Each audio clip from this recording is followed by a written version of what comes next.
BYU signed find the music. We lost 18 transfers from the portal this offseason. That's tied for 11th most in college football. Should this be the norm moving forward, or is this just a rare occasion for BYU? This is the new norm.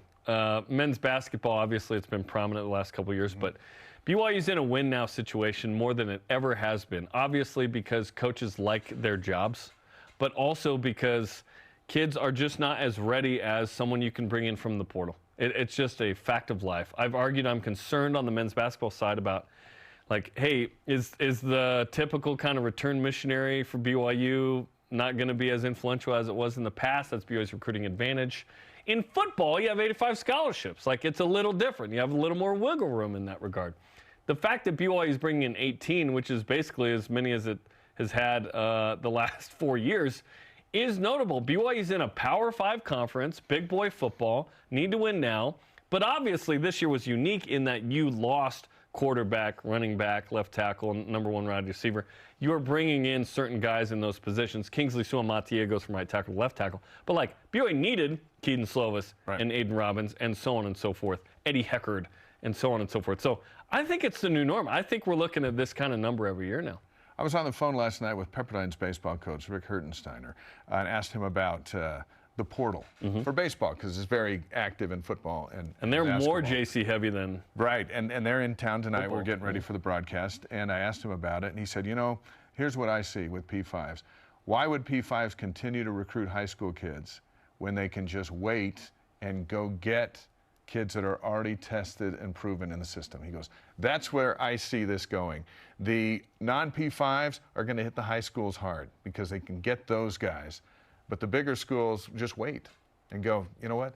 I could gamble on that freshman, or I could go get this sophomore or junior who wants a different environment. I've got NIL opportunities, and I'll get him in. And we're starting, I think, seeing that in college football this year with the major shuffling of top-notch players, and they're not going to lower-tier schools, obviously. They're leaving those. Aiden Robbins left UNLV because he wanted to run the ball at BYU in a P5 situation. And so I think that's where the separation is. That's bad news for high school kids. It's great news for young college kids with opportunities because they know that, hey, I'm going to start here, but if I'm good, I'm going to end over here. And that, I think, is the giant curveball in college sports. And there's some guys that are at big programs that want more playing time. Alex Barcelo is one of the greatest transfers in BYU history. Barely played at Arizona for 2 years. Arizona kid, comes to BYU, flourishes. Now he's playing professionally in Europe, right? There are guys like that. And Keaton Slovis is going to be in his third Power 5 league with his third Power 5 team. Like, he's been around the block.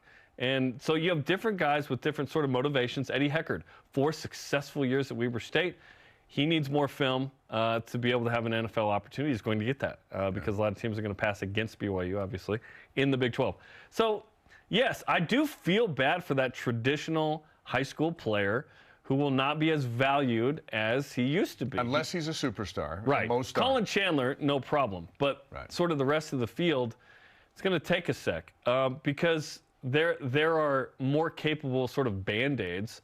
And again, if BYU is not in a Power 5 league, I don't think the urgency is there like it is now, because BYU is like, we have to compete and compete well right now. Yet there are certain sports at BYU that do not rely on this. Soccer and volleyball. Volleyball has some transfers, but they're not asking them to be like starters as hitters or setters or middle blockers.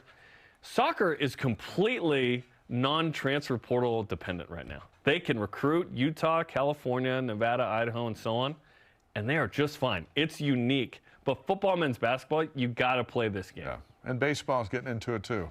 And BYU's going to have to be in the portal this offseason, getting ready for the Big 12.